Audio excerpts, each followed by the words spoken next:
इसकी सर पे चोटें लगी, उन्होंने डंडा, 4 लोग थे, चारों लोगों ने वो डंडा आधा वहाँ टूटा पड़ा है। और मेरे हाथापाती करी है, ने डंडा मारा है, अंदर से डंडे लेकर आए अपने घर से। उसके बाद हमारी बातचीत हुई, हमने पूछा क्यों मारा है, तो उन्होंने बोला है कि भाई हम तो अभी और पीटेंगे। ये गेट मेरा उन्होंने लात घूसों से ये गेट तोड़ा, ये मेरा गेट भी टूट गया है। जैसे ही शीशे दरवाजे टूटे मुझे पता चला तो मुझे थोड़ा सा होश हुआ। जितनी देर में तो वो 5 से 7 बंदे थे और आए, दरवाजे सारे तोड़ दिए। वो गाड़ी का गेट जैसे ही खोलता है तो सामने से बगल वाले घर से आवाज़ आती है, तो 4-5 लड़के आते हैं, मेरे ड्राइवर के साथ हाथापाई करते हैं। नमस्कार, मैं हूं मोनालिका मेड़तवाल, आप देख रहे हैं राजस्थान वन।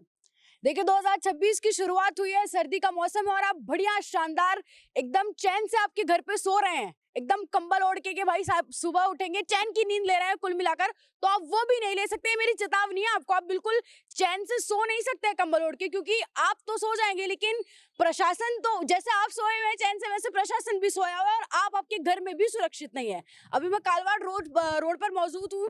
यहाँ पर सोचिए कल नव वर्ष का दिन था।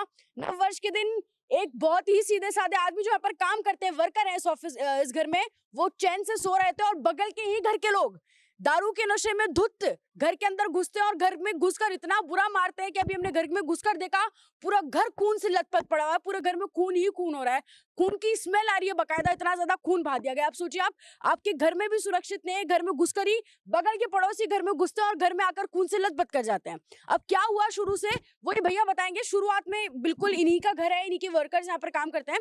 पहले ये जानते हैं कि क्या हुआ जी सर, क्या कुछ घटनाक्रम रहा? यस मैम, कल शाम को रात को भरतपुर से मेरा ड्राइवर यहाँ आया, गाड़ी लेने के सामान था उसमें, गाड़ी लेके वो यहाँ आके रुकता है।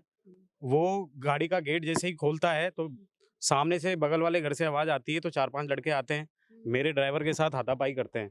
उन्होंने मेरे ड्राइवर को पहले डंडों से मारा, डंडों से मारने के बाद उसको बोलते हैं कि गेट खोलो, गेट खोलो, कौन है, गेट खुलवाओ, बदतमीजी करते हैं। जब इसने मना किया, उसके हाथ पैर जोड़े कि नहीं मैं गेट नहीं खोल सकता, ये मेरा सामान है, मैं भरतपुर से सामान लेके आया हूँ, ये मेरा ऑफिस का सामान है।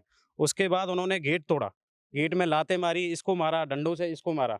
लाते मारने के बाद मैडम गेट तोड़ा, गेट तोड़ते ही वो अंदर घुसे चले गए। अच्छा, आप लेकर आए थे सामान, हाँ जी। मारा क्यों? कुछ बहसबाजी हुई आपस में? कुछ नहीं, बहसबाजी नहीं हुआ, हम भरतपुर से सामान लेकर आए थे मैडम। भरतपुर से सामान लाए थे फिर? तो यहाँ पे गाड़ी खड़ी करी थी मैंने, ये अब मैं पहले भी सामान खला के गया था यहाँ पर भी, पहली बार नहीं आया हूँ, पहले भी सामान खला गया। और आते मैं अपना आया था यहाँ पे, तो उधर से 4-5 लोग आए थे। और बिना वजह मारने लगे? अब ना आवाज मारने लगे थे वो। दारू के नशे में? हाँ, दारू नशे में थे और मैं दारू से मिला रही थी। अच्छा, दारू का ही जोश था जो भी था हाँ यानी। जी, हाँ जी, हाँ जी। और कोई वजह नहीं थी, कोई पर्सनल रंजिश आपने नहीं, कुछ बोला ऐसा? कुछ नहीं बोला ना मैंने, ना उनका गेट, ना तो गेट उनका खटखटाया, मैंने अपना ही दरवाजा खटखटाया। कि अपना वो पता है मेरे को, यही सी पे सामान आता है, पहली बार नहीं आया हूँ, पहले भी आया था यहाँ पर भी और अब भी आया हूँ।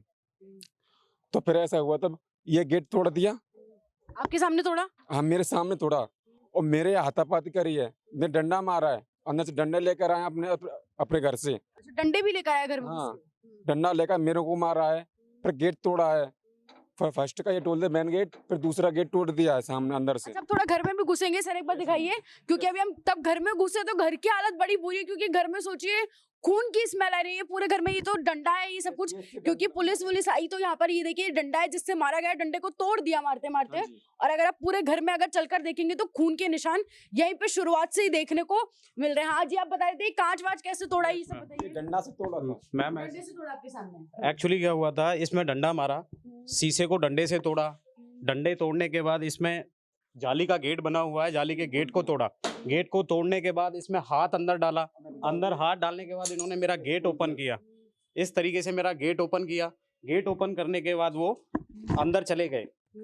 ये खून के निशान देखिए, पूरे घर में खून के निशान। यस मैम, ये पूरे खून से लथपथ था वो लड़का, पूरे खून ही खून में है, इस निशान है। फिर वो अंदर जाने के बाद धीरे धीरे वो 4-5 लोग आए। अंदर आने के बाद उनके हाथों में डंडे थे, डंडे देने के बाद में फिर मेरा एक लड़का है, वो इस वाले रूम में सो रहा था, ये गेट भी मेरा बंद था, ये वाला अंदर से लॉक करके सो रहे थे चैन से। यस, ये मेरा खून, ये मैं गौरव जी बोलूंगी, गौरव जी खून देखिए आप, कितना सारा खून यहाँ पर देखिए। आप सोचिए कितनी गहरी चोट लगी होगी, उसके बाद इतना खून बहा। और मैं अब यहाँ पर खड़ी हूँ, मैं बता सकती हूँ कितनी जोर से खून की स्मेल यहाँ पर आ रही है, क्योंकि पूरे घर में खून के निशान है। मैम उसके बाद ये मेरा गेट लगा हुआ था, ये गेट मेरा उन्होंने लात घूसों से ये गेट तोड़ा, ये मेरा गेट भी टूट गया है, टूटा हुआ दिख भी रहा है। ये मेरा गेट भी टूट गया है। गेट टूटने के बाद मेरा स्टाफ यहाँ पे सो रहा था, वो रजाई कंबल में सो रहा था। आते ही उन्होंने डंडों की बरसात इस पे चालू कर दी, डंडों से इसको इतनी बेरहमी से पीटा, हाथ पैरों में इसको बेरहमी से पीटा हुआ है, पूरे सर पे चोट है, पैरों पे चोट है पूरे। अच्छा, ये उठ पाएंगे एक बार अगर ये बात कर पाए तो सर? ये आप इनके घर सर पे गहरी चोट देके आप सोचिए, इंसान चैन से अपने घर में सो भी नहीं सकता है। कौन सी सुरक्षा जयपुर का पुलिस प्रशासन? मैंने यहाँ आके देखे, पूरा इसमें बिस्तर में ब्लड है और वो रुके नहीं। ये बेचारा मेरा स्टाफ उनको बोलता रहा कि सर रुकिए, आप कौन हो, चोर तो नहीं हो। इसने समझा कि घर में किसी ने डकैती के मामले से, चोरी के मामले से घर में घुस आए हैं, तो इसको पता भी नहीं था, ये अवगत था इस चीज़ों से, अज्ञान था। उसके बाद इसकी सर पे चोटें लगी, उन्होंने डंडा, 4 लोग थे, चारों लोगों ने वो डंडा आधा वहाँ टूटा पड़ा है, डंडे से सर पे वार करा लगा। डंडे पे, हाथों पे, पैरों पे, पूरे पैरों पे वार किया हुआ है, पैरों पे चोट के निशान हैं, हाथों पे चोट के निशान लगे हुए हैं उसके। उसके बाद इनका फोन हमारे पास आता है कि सर मेरे को मारा पीटी हुई है मेरे साथ में और आप यहाँ आ जाइए। मैंने 100 नंबर को कॉल किया, पुलिस को बुलाया, पुलिस आई, पुलिस ने वीडियो बनाया, उसको आरोपी को गिरफ्तार कर लिया गया है। अच्छा सर, आप थोड़ा सा बता पाएंगे क्या हुआ रात को? दारू के नशे में आकर सिर्फ मारा या फिर कुछ और वजह थी? हाँ जी मैडम, मैं तो सो रहा था 3 बजे और मुझे पता ही नहीं, तेज आवाज़ आई दरवाज़ों में, तो जैसे ही शीशे दरवाजे टूटे मुझे पता चला, तो मुझे थोड़ा सा होश हुआ। जितनी देर में तो वो 5 से 7 बंदे थे और आए, दरवाजे सारे तोड़ दिए और आते ही उनके हाथ में, सभी के पास डंडे सरिये वो थे, उनसे मुझे पीटा। मैंने पूछा भाई रीज़न बताओ आप, तो वो रीज़न भी नहीं बताए और वैसे ही बिना बात मुझे मारे। बस लगातार दारू के नशे में हाँ जी, हमला किया। जी मैडम।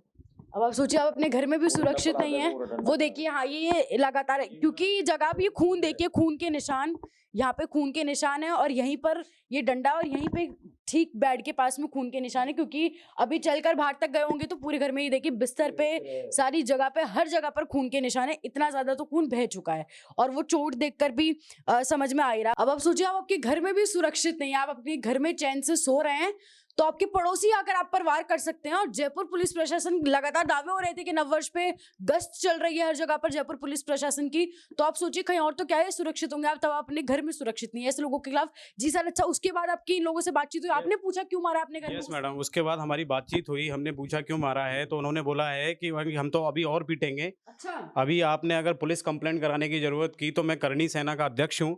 अच्छा ये और बोला करनी सेना के अध्यक्ष? यस मैम, ये बोलने के बाद बोला है कि आपका लड़का अगर कहीं जाता है तो हम दोबारा पीटेंगे। तो मैं चाहता हूं मैडम, मैं निवेदन करता हूं गवर्नमेंट से, सरकार से, पुलिस से मेरा निवेदन है कि उनके खिलाफ सख्त से सख्त कार्रवाई की जाए मैडम, ये मेरा निवेदन है मैडम। अब आप सोचिए और पीटेंगे, और क्योंकि करनी सेना के अध्यक्ष हैं वो, तो आप कुछ नहीं कर सकते। और आप सोचिए वो आदमी जिनके चोट आई है वो कितना सहमे हुए होंगे, वो इंसान चैन से घर में सो रहा है, घर में घुसकर इस कदर किसी पे वार कर दिया जाता है। अब सोचिए अपराधियों के हौसले कितने बुलंद इन चीजों को देखकर हो जाएंगे, उनके लिए कितना ईजी है, वो दूसरे घर में घुसे, आकर मारकर चले गए, मारधाड़ हो गया, छोड़ देगी जयपुर पुलिस, शायद ना कुछ करे, जैसा हालांकि अभी कार्रवाई चल रही है, लेकिन जयपुर पुलिस अगर कुछ नहीं करती है तो सोचिए इससे अपराधियों के हौसले कितने अच्छे से बुलंद हो रहे हैं, कितना इजी है उनके लिए कि बगल वाले घर में घुसकर ही वार कर दो, घर का ताला तोड़ो और किसी को खून में लथपथ करके यहाँ से निकल जाओ। ऐसे लोगों के खिलाफ जरूर कार्रवाई होनी चाहिए। और जयपुर पुलिस प्रशासन जो बड़े बड़े दावे करता है लोगों को सुरक्षा देने की, अच्छी सिक्योरिटी, सारी व्यवस्था देने की, वो ऐसी व्यवस्था, ऐसी सुरक्षा दे के लोग घर में तो एटलीस्ट अपने सुरक्षित रहे। खैर, आप क्या कहेंगे पूरे मामले पर हमें जरूर बताओ, ऐसे जुड़े रहें राजस्थान के साथ।